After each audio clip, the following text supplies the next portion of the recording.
Prece inicial. Agradecemos a Deus e ao nosso Mestre Jesus pela oportunidade.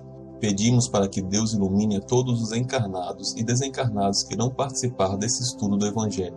Que os nossos amigos do plano superior possam nos acompanhar e instruir nesse estudo. Que a vibração do nosso Mestre Jesus possa ser sentida por todos que estão agora participando. Que assim seja. Trecho do Evangelho segundo o Espiritismo. Capítulo 4. Ninguém pode ver o reino de Deus se não nascer de novo. Ressurreição e reencarnação. E havia um homem dentre os fariseus, por nome Nicodemos, senador dos judeus. Este, uma noite, veio buscar a Jesus, e disse-lhe: Rabi, sabemos que és mestre, vindo da parte de Deus. Por que ninguém pode fazer estes milagres que tu fazes, se Deus não estiver com ele? Jesus respondeu e lhe disse: Na verdade te digo que não pode ver o reino de Deus senão aquele que renascer de novo. Nicodemos lhe disse: Como pode um homem nascer, sendo velho? Porventura pode entrar no ventre de sua mãe e nascer outra vez? Respondeu-lhe Jesus: Em verdade te digo que quem não nascer da água e do Espírito não pode entrar no reino de Deus. O que é nascido de carne é carne, e o que é nascido do Espírito é Espírito. Não te maravilhes de eu te dizer que vos importa nascer de novo. O Espírito sopra onde quer, e tu ouves a sua voz, mas não sabes de onde ele vem, nem para onde vai. Assim é todo aquele que é nascido do Espírito. Perguntou Nicodemos: Como se pode fazer isto?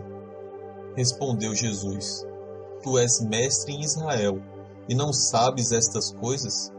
Em verdade te digo, que nós dizemos o que sabemos, e damos testemunho do que vimos. E vós, com tudo isso, não recebeis o nosso testemunho. Se quando eu vos tenho falado das coisas terrenas, ainda assim me credes, como creríeis, se eu vos falasse das celestiais? João, capítulo 3, versículos 1 a 12. A ideia de que João Batista era Elias e de que os profetas podiam reviver na terra encontra-se em muitas passagens dos evangelhos, notadamente nas acima reproduzidas, número 1 a 3. Se essa crença fosse um erro, Jesus não deixaria de combatê-la, como fez com tantas outras. Longe disso, porém, ele a sancionou com toda a sua autoridade e a transformou num princípio, fazendo a condição necessária quando disse: Ninguém pode ver o reino dos céus se não nascer de novo. E insistiu, acrescentando: Não te maravilhes de eu te ter dito que é necessário nascer de novo. Estas palavras, se não renascer da água e do Espírito, foram interpretadas no sentido da regeneração pela água do batismo, mas o texto primitivo diz simplesmente: não renascer da água e do Espírito, enquanto que, em algumas traduções, a expressão do Espírito foi substituída por do Espírito Santo, o que não corresponde ao mesmo pensamento. Esse ponto capital ressalta dos primeiros comentários feitos sobre o Evangelho, assim como um dia será constatado sem equívoco possível. Para compreender o verdadeiro sentido dessas palavras, é necessário reportar a significação da palavra, que não foi empregada no seu sentido específico. Os antigos tinham conhecimentos imperfeitos sobre as ciências físicas e acreditavam que a terra havia saído das águas. Por isso, consideravam a água como o elemento gerador absoluto. É assim que encontramos no Gênesis. O Espírito de Deus era levado sobre as águas, flutuava sobre as águas. Que o firmamento seja no meio das águas, que as águas que estão sob o céu se reúnam num só lugar e que o elemento árido apareça, que as águas produzam animais viventes, que nadem na água, e pássaros que voem sobre a terra e debaixo do firmamento. Conforme essa crença, a água se transformara no símbolo da natureza material, como o espírito o era da natureza inteligente. Estas palavras, se o homem renascer da água e do espírito, ou na água e no espírito, Significam, pois, se o homem não renascer com o corpo e alma. Nesse sentido é que foram compreendidas no princípio. Esta interpretação se justifica, aliás, por essas outras palavras. O que é nascido da carne é carne, e o que é nascido do Espírito é Espírito. Jesus faz aqui uma distinção positiva entre o Espírito e o corpo. O que é nascido da carne é carne. Indica claramente que o corpo procede apenas do corpo, e que o Espírito é independente dele. O Espírito sopra onde quer, e ouves a sua voz, mas não sabes de onde vem nem para onde vai. É uma passagem que se pode entender pelo Espírito de Deus que dá a vida a quem quer, ou pela alma do homem. Nesta última acepção, a sequência, mas não sabeis de onde vem nem para onde vai, significa que não se sabe o que foi nem o que será o Espírito.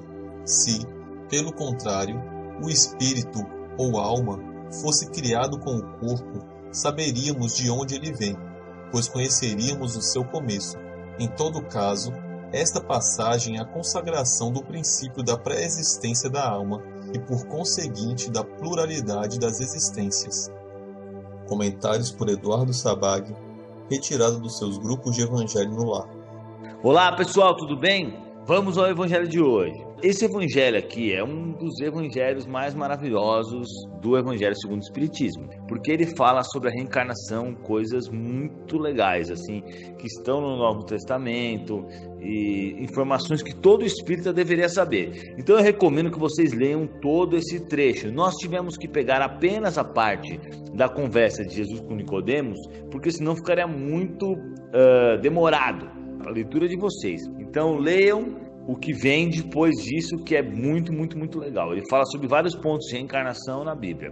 Mas vamos aqui destrinchar a conversa de Jesus com Nicodemos. Mas é importante citar, né, uma coisa que ele fala aqui, uma observação, que eu já falei no último evangelho, que ressurreição, que era o que os judeus acreditavam naquela época, os judeus acreditavam em ressurreição. É a mesma coisa que reencarnação de hoje, porque eles consideravam, por exemplo, a história de Lázaro, a história de Elias, tudo ressurreição, mas a ressurreição só pode ocorrer quando a pessoa volta com o mesmo corpo naquele momento, né? Mas como seria o caso do João Batista com Elias, que ficou óbvio que Jesus estava falando que ele voltou em outro corpo, logo é uma reencarnação. Na verdade, eles não sabiam direito como é que funcionava isso, então eles acreditavam em uma coisa muito vaga, né? Eles acreditavam tanto em ressurreição como em reencarnação, mas chamavam da mesma coisa. Antes de iniciar esse diálogo que nós vamos ver agora, é importante frisar que Nicodemos era um seguidor de Jesus, mas em oculto. Tanto ele como José de Arimateia, José de Arimateia foi o que pediu o corpo para Pilatos, pois era um homem muito influente, inclusive amigo de todas as autoridades romanas, e o Nicodemos, que era um grande, vamos dizer, uma grande autoridade também, né? Eles faziam parte dos fariseus, eles eram fariseus na realidade. Essa religião que acabou condenando Jesus à morte. Então eles morriam de medo de serem descobertos, porque eles foram descobertos, obviamente, depois que Jesus morreu, eles não aguentaram e acabaram assumindo, né, que eram seguidores de Jesus, pedindo o corpo para o Pilatos, né, para o Pôncio Pilatos, que era o governador daquela época, daquela região. E aí eles fizeram um enterro para Jesus, pagaram aquele lugar que ele foi enterrado, que era uma coisa altamente cara, imagina só, naquela época era pobreza extrema, ter um espaço daquele para enterrar uma pessoa, ele gastou bastante dinheiro, pagou, deu tudo do melhor que ele podia dar naquele momento, mas esses dois, eles ficaram, obviamente, depois eles foram perseguidos pelo povo judeu, né? Então eles eram homens muito inteligentes, homens da alta sociedade dos judeus, né? Influentes, mas eles tinham tanto medo daquele povo revoltado e daqueles próprios colegas deles, do Sinédrio, né? Esses colegas deles, eles tinham muita raiva de Jesus, porque Jesus falava de amor e caridade, e esses colegas deles falavam somente de colocar dinheiro no templo, de rezar ajoelhado na rua para todo mundo ver, só desse tipo de coisa, né? Então, eles fizeram o que fizeram, que até que conseguiram realmente crucificar Jesus, né? Quem fez isso foram esses próprios colegas do Sinédrio. E o Sinédrio, que Nicodemos fazia parte, era como se fosse a lei, vamos dizer, daquela área, né? Então Nicodemos pediu para encontrar com Jesus, e ele fazia esses encontros às escondidas, na realidade. Ele ia durante a noite e encontrava com Jesus. Então, nesse encontro, este homem, que era um dos homens mais inteligentes da época, conversou com Jesus e fez essas perguntas. Então, esse diálogo que nós vamos ler é entre Nicodemos, que é esse doutor da lei, vamos dizer assim, e Jesus. Então Nicodemos chega para Jesus e fala, quer dizer, vamos ler desde o começo, nessa parte. Ora, havia um homem dentre os fariseus chamado Nicodemos, senador dos judeus, que veio à noite encontrar Jesus e lhe disse: Mestre, sabemos que viestes da parte de Deus para nos instruir como um doutor, porque ninguém poderia fazer os milagres que fazes se Deus não estivesse com ele. Então isso foi o que Nicodemos falou. E aí Jesus respondeu. Jesus responde: em verdade eu vos digo, ninguém pode ver o reino de Deus se não nascer de novo. Ou seja, Jesus está dizendo que ninguém pode ver o reino de Deus se não nascer de novo, né? Na verdade ele está dizendo assim: ninguém vai evoluir se não reencarnar. Essa é a tradução, vamos dizer assim. Aí Nicodemos pergunta para Jesus: como pode um homem que já está velho, como pode nascer um homem que já está velho, pode ele entrar no ventre da sua mãe para nascer uma segunda vez?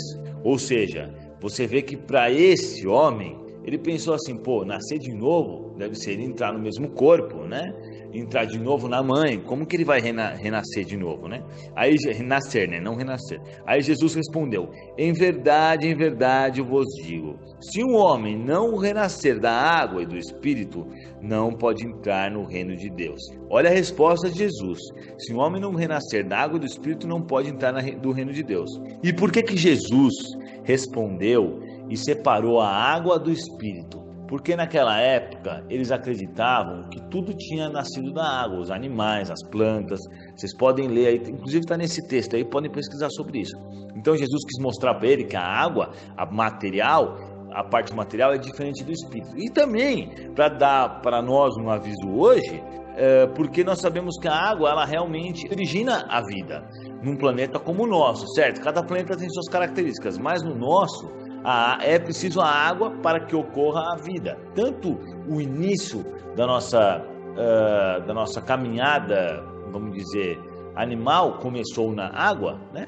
Como hoje o espermatozoide utiliza-se a água e por aí vai, né? Então a água está em vários processos nossos. E Jesus saberia também que hoje a gente compreenderia isso, então ele deixou claro que a água, ou seja, a vida material, ela está separada do espírito, né? E aí ele continua: o que nasceu da carne é carne, e o que nasceu do espírito é espírito. Ou seja, aí ele deixou muito claro que a reencarnação, ela traz um novo corpo material, mas o espírito é separado. Continua, né, na mesma coisa que ele falou. Mas é interessante aqui que ele fala: o que é da carne é carne, espírito é espírito. Ou seja, ele está separando mesmo, né? Aí ele fala: não vos espanteis se vos digo que é preciso nascer de novo. Ou seja, não toma susto porque eu estou dizendo que realmente é preciso nascer de novo, né? Que eu estou dizendo isso para vocês. Aí ele conclui: o Espírito sopra onde quer que escutai a sua voz, mas não sabeis de onde vem nem para onde vai. Ocorre o mesmo com todo homem que é nascido do Espírito. Ou seja, olha que coisa impressionante o que ele está falando aqui. Essas são palavras de Jesus, né? Ele está dizendo que o que ocorre com aquele homem que é nascido do Espírito? Ocorre que aquele homem que é nascido do Espírito, ele sopra onde quer, mas não sabe de onde vem nem para onde vai. Ou seja, é a reencarnação. Quando a gente reencarna, a gente não sabe de onde a gente veio nem para onde a gente vai. Então o homem nascido do Espírito, é isso que Jesus está falando. O Espírito, quando reencarna, não sabe nem de onde vem nem para onde vai. Então não existe mensagem mais clara que essa, né? Só faltou Jesus desenhar. Só faltava Jesus fazer um desenho e deixar para a gente olhar, porque não é possível, né? Nicodemos perguntou: Aí ele continua: ocorre o mesmo com todo homem que é nascido do Espírito, né? Aí Nicodemos pergunta: como pode isso acontecer? Jesus lhes disse: sois mestres em Israel e ignorai essas coisas. Em verdade eu vos digo, que apenas dizemos o que sabemos e apenas damos testemunho do que vimos, e entretanto não recebeis nosso testemunho. Mas se não acreditai quando vos falo das coisas terrenas, como acreditai quando vos falar das coisas do céu? Ou seja, Jesus está falando assim: você é o cara mais inteligente daqui, um dos mais inteligentes, e não entende? O que vai adiantar, né?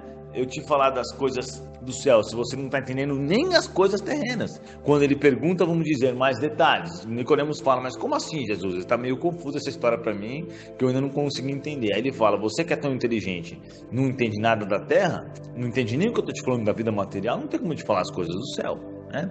Então, assim, essa conversa é um claro testemunho, vamos dizer, da reencarnação, certo? Nós sabemos que a reencarnação fazia parte dos livros da Bíblia. E no segundo concílio de Constantinopla, em 553 d.C., eu fiz um vídeo sobre isso, ele foi retirado, foi removido, né? Porque o imperador quis remover, e eu não vou explicar isso agora porque tem um vídeo sobre isso. Então, pessoal, nós sabemos que apesar de todos os mexe-remexe tanto no Novo Testamento como no Antigo Testamento, né? Porque naquela época não existia pendrive, não tinha nuvem no Google, nem nuvem da Apple para você armazenar os arquivos. Então, os originais da Bíblia, eles tinham que ser copiados da pele do animal para outra pele do animal, para depois de um certo período iniciar o período que existia o papiro, né? E por aí vai. Então isso foi copiado milhares de vezes. Além das traduções, porque a maioria das Bíblias que nós temos aqui no Brasil, principalmente aquelas religiosas, como a que está na mão dos católicos e dos evangélicos, elas têm muita, por exemplo, passou do grego para o latim, do latim para o alemão, do alemão para o inglês, aí se perde-se muito o sentido, né? Além das palavras que podem ser esquecidas ou modificadas. Se o cara está fazendo uma cópia de um original, né? Que não é mais original, uma cópia da cópia, porque eles faziam essas cópias, como eu expliquei. E o cara tá com dor de cabeça, ele erra a palavra ou esquece e fica por isso mesmo. Como é que a gente vai saber se isso está certo ou não? Mas apesar disso tudo, apesar do Concílio de Constantinopla, de terem retirado a força, né? A reencarnação da Bíblia, existem muitas passagens que estão falando sobre a reencarnação, muitas, não é só esse trecho que a gente separou.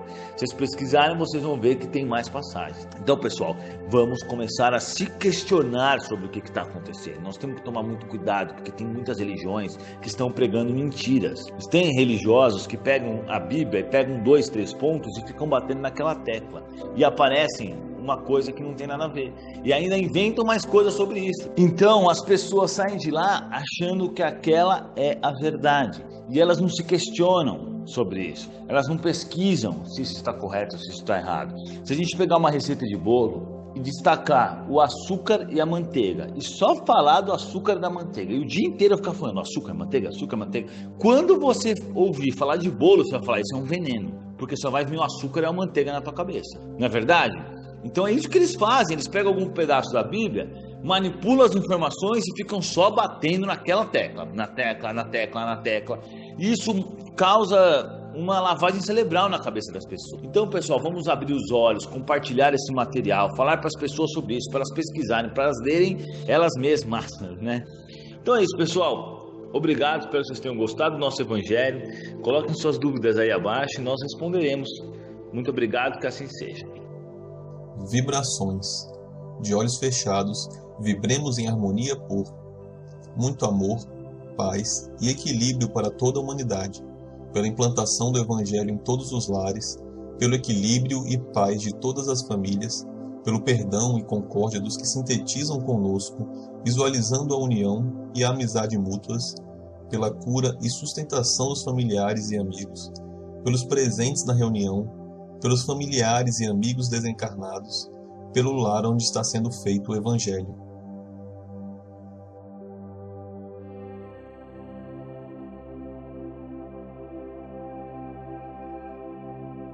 Prece final. Agradecemos a todos que participaram deste Evangelho, principalmente nossos benfeitores espirituais que nos assistiram e guiaram para um bom entendimento. Pedimos que nos ajudem a pôr em prática os ensinamentos do Evangelho aqui aprendidos e que possamos nos sentir fortificados na prática do bem e do amor ao próximo. Desejamos aos nossos irmãos sofredores a ajuda necessária para seu adiantamento e o perdão por qualquer falha que podemos ter cometido com eles. Pedimos para que nos livrem dos maus pensamentos e que nos ajudem a não darmos entrada a nenhum mau espírito que queira nos induzir ao mal. Que Deus, nosso Mestre Jesus, e os bons espíritos possam nos guiar no caminho do bem e nos envolvam em um manto de muita luz e amor. Que assim seja. Curta e compartilhe este vídeo.